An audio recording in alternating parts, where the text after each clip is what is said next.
সরস্বতী পুজোয় এই বছরটা আমাদের দুজনের কাছে ভীষণই স্পেশাল।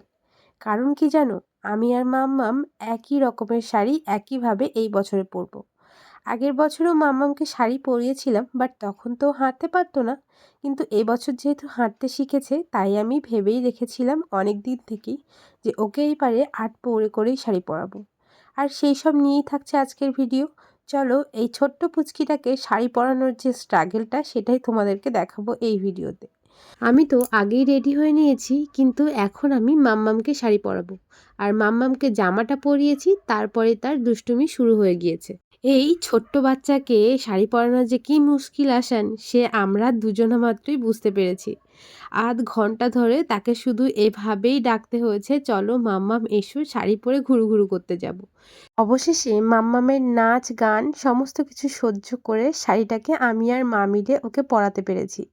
আর তারপরে শাড়িটা পরে সারা সরস্বতী পুজোর মণ্ডপ থেকে শুরু করে রাস্তা, এমনকি সরস্বতী পুজোর খাওয়া দাওয়াতে ওর কোনো প্রবলেম হয়নি। ও নিজে নিজে একার মতো চলতে পেরেছে, একার মতো ঘুরেছে। আর এটা দেখে না সবাই ওকে বলেছে স্মার্ট বেবি। আচ্ছা, তোমাদের কি সেটাই মনে হয়? চলো তোমাদের কমেন্টেই আমি তাহলে জানতে পারবো আমার মাম্মামকে আমি কেমন সাজাতে পেরেছি।